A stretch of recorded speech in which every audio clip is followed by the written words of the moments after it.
નમસ્કાર મિત્રો, સ્વાગત છે તમારું એચએનજીયુ સ્ટડી પોઈન્ટ યુટ્યુબ ચેનલના એક નવા વિડીયોમાં. ટેટ ભરતી અંગે ખૂબ જ અગત્યની અપડેટ્સ યુવરાજસિંહ જાડેજા દ્વારા આપવામાં આવી છે એના વિશેની વાત આપણે આજના આ વિડીયોની અંદર કરવાના છીએ. આજના આ વિડીયોની અંદર આપણે જોઈશું કે ધોરણ 9 થી 12 શિક્ષણ સહાયક ભરતી માટે બીજો રાઉન્ડ જાહેર કરવામાં આવશે કે વેઇટિંગ લિસ્ટ જે છે એ ઓપરેટ કરવામાં આવશે. ટેટ 1 ભરતીની અંદર 50% જેટલી જગ્યાઓ જે છે એ ખાલી પડી રહેવાની છે. તો એના માટે બીજો રાઉન્ડ જે છે એ ક્યારે જાહેર કરવામાં આવશે અને ધોરણ 6 થી 8ની અટકી પડેલી ભરતી પ્રક્રિયા જે છે એ ફરીથી ક્યારે શરૂ કરવામાં આવશે અને એના માટે કમિટીના સભ્યોની અંદર જે બેઠક મળી છે એ બેઠક પછી કયા નિર્ણયો જે છે એ લેવામાં આવી શકે છે. ઇન શોર્ટ, ટેટ ભરતી વિશેની સંપૂર્ણ માહિતી જે યુવરાજસિંહ જાડેજા દ્વારા આપવામાં આવી છે એની ચર્ચા આપણે આજના આ વિડીયોની અંદર કરવાના છીએ. મિત્રો, HNGU study point YouTube channel દ્વારા તમને શિક્ષક ભરતીની તમામ માહિતી સૌપ્રથમ અને સચોટ રીતે પૂરી પાડવામાં આવે છે. ભવિષ્યમાં પણ આવી તમામ માહિતી મેળવવા માટે ચેનલને અત્યારે સબસ્ક્રાઈબ કરી લેજો. તો હવે શરૂ કરીએ આજનો વિડીયો.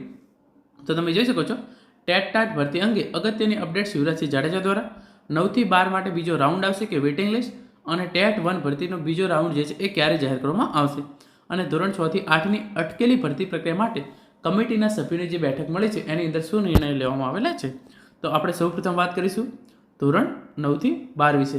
તો તમે એ જોઈ શકો છો, જે ધોરણ 9 થી 12 છે એના વિશે આપણે પહેલાં વાત કરવાની છે. તો ધોરણ 9 થી 12 માટે જે છે એ 99% જે છે એ વેઇટિંગ લિસ્ટ જ જાહેર કરવામાં આવશે.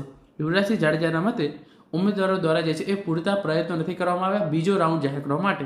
તો એટલા માટે શિક્ષણ વિભાગ દ્વારા જે છે એ 99% વેઇટિંગ લિસ્ટ જે છે એ ઓપરેટ કરવામાં આવશે.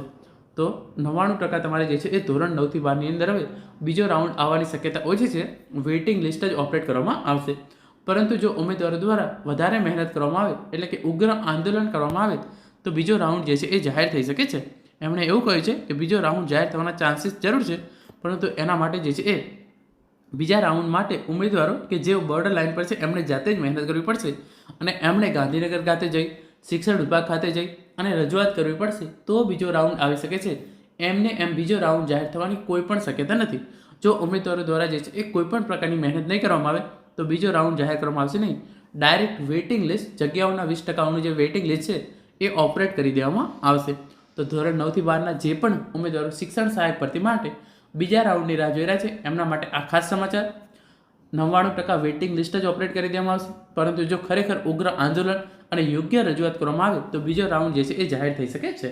હવે આપણે આગળ વાત કરીએ કે જે ધોરણ 6 થી 8ના ઉમેદવારો છે એમના માટે. તો ધોરણ 6 થી 8ના ઉમેદવારોની જે ભરતી પ્રક્રિયા ગુજરાત હાઈકોર્ટના આદેશના કારણે અટકી પડી છે, એ અટકી પડેલી ભરતી પ્રક્રિયા જે છે એ જે પણ જે હાઈકોર્ટ દ્વારા જે સમિતિ રચવામાં આવી હતી એમના સમક્ષ જે છે એ ઉમેદવારોને હાજર કરવામાં આવે છે અને એમની જે છે એ હવે બેઠક મળવાની છે અને એ બેઠક મળી ગયા પછી એ એમનો નિર્ણય જે છે એ રાજ્ય સરકારને સોંપશે. એટલે કે સમિતિના જે પણ સભ્યો છે એમણે તમામ ઉમેદવારોની વાત જે છે એ સાંભળી લીધી છે. હવે એના પછી એ સમિતિ છે એ એમનું એક અંદર એક મિટિંગ કરશે અને એ મિટિંગ પછી જે છે એ એમનો જે પણ નિર્ણય હશે એ રાજ્ય સરકારને જણાવશે. પછી રાજ્ય સરકાર જે છે એ નિર્ણય જે છે એ શિક્ષણ વિભાગને જણાવશે અને શિક્ષણ વિભાગ એના પછી જ જે આ અટકેલી ભરતી પ્રક્રિયા છે એ શરૂ કરશે. અને આ અટકેલી ભરતી પ્રક્રિયા જે છે એ સપ્ટેમ્બર મહિનાના પહેલા અઠવાડિયાની અંદર શરૂ થાય તેવી પૂરેપૂરી શક્યતા છે. તો ધોરણ 6 થી 8ની જે ભરતી પ્રક્રિયા અટકી પડી છે એ સપ્ટેમ્બર મહિનાના ફર્સ્ટ વીકની અંદર સ્ટાર્ટ થાય તેવી પૂરેપૂરી શક્યતા છે. તો સૌપ્રથમ જે આ કમિટીના સભ્યો છે એમની બેઠક મળશે.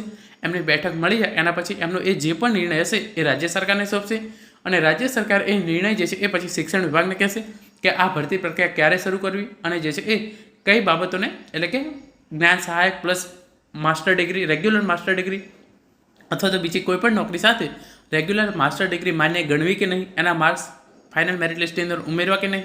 તો હવે 2-3 દિવસની અંદર જે છે એ નવું ફાઇનલ મેરિટ લિસ્ટ જે છે એ જાહેર કરી દેવામાં આવશે અને એના પછી સપ્ટેમ્બર મહિનાના પહેલા અઠવાડિયાની અંદર ધોરણ 6 થી 8ની જે ભરતી પ્રક્રિયા અટકી પડેલી છે એને ફરીથી શરૂ કરવામાં આવશે. અને હવે આપણે વાત કરીએ ટેટ 1, એટલે કે શિક્ષણ સહાયક ભરતીની અંદર જે વિદ્યા સહાયક ભરતી ટેટ 1 જે છે એ અત્યારે ચાલી રહી છે કચ્છ જિલ્લા માટે. એની અંદર ઘણી બધી જગ્યાઓ જે છે એ ખાલી પડી રહી છે. અંદાજિત 50% જેટલી જગ્યાઓ જે છે એ આ ભરતી પ્રક્રિયાના અંતે ખાલી પડી રહે તેવી શક્યતા છે. તો એના માટેનો બીજો રાઉન્ડ ક્યારે જાહેર કરવામાં આવશે તો એના વિશે ઇન્ફોર્મેશન તમે જોઈ લો. પહેલાં આપણે થોડી ઇન્ફોર્મેશન જોઈ લઈએ અને એના પછી જોઈએ કે બીજો રાઉન્ડ જે છે એ ક્યારે જાહેર કરવામાં આવશે. પ્રથમ તબક્કે 9 દિવસમાં 2500માંથી 941 જગ્યાઓ જે છે એ ભરાઈ કચ્છ ખાસ ભરતીમાં છેલ્લા દિવસે 30 વિદ્યા સહાયકનો ઉમેરો થયો બીજા તબક્કામાં વધુ 10 દિવસ કાર્યવાહી ચાલે એવી શક્યતા વધી. તો કુલ જે છે એ 5800 જેટલા ઉમેદવારો છે એમને જે છે એ ફાઇનલ મેરિટ લિસ્ટની અંદર સમાવેશ કરવામાં આવ્યો હતો પ્રથમ તબક્કા માટે. એમાંથી 2500 માટે જે છે એ માત્ર ને માત્ર 941 જગ્યાઓ જે છે એ પ્રથમ તબક્કાની અંદર ભરાઈ છે. તો હવે 2 થી 3 દિવસની અંદર જે છે એ બીજો તબક્કો જાહેર કરી દેવામાં આવશે. અને તમે જોઈ શકો છો કચ્છની ખાસ ભરતી શરૂ થઈ છે. તેમાં પ્રથમ તબક્કાના છેલ્લા દિવસે વધુ 30ના ઉમેરા સાથે ધોરણ 1 થી 5ના 2500 જગ્યા માટે 941 વિદ્યા સહાયકો મળ્યાના અહેવાલ છે. જેના માટે તાત્કાલિક બીજા તબક્કાની વધુ ભરતી 10 દિવસ કાર્યવાહી થાય તેવા એંધાણ કહી શકાય. 5મી સપ્ટેમ્બરે શિક્ષક દિને 2500 પ્રાથમિક શિક્ષકો મળે તેવી શક્યતા હતી, પરંતુ ગાંધીનગરમાં આખરી મેરિટ લિસ્ટમાં આવતા 5800 ઉમેદવારોમાંથી માત્ર પ્રથમ તબક્કે 941 શિક્ષકો મળ્યા છે.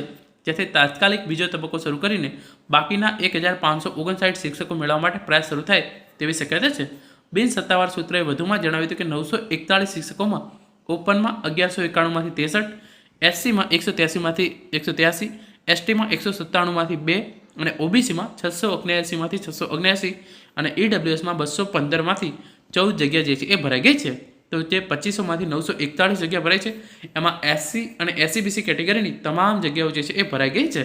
તો જે બીજો તબક્કો જાહેર કરવામાં આવશે એની અંદર ઓપન, એસટી અને ઈડબ્લ્યુએસ કેટેગરીના ઉમેદવારો છે એમને જ તક આપવામાં આવશે.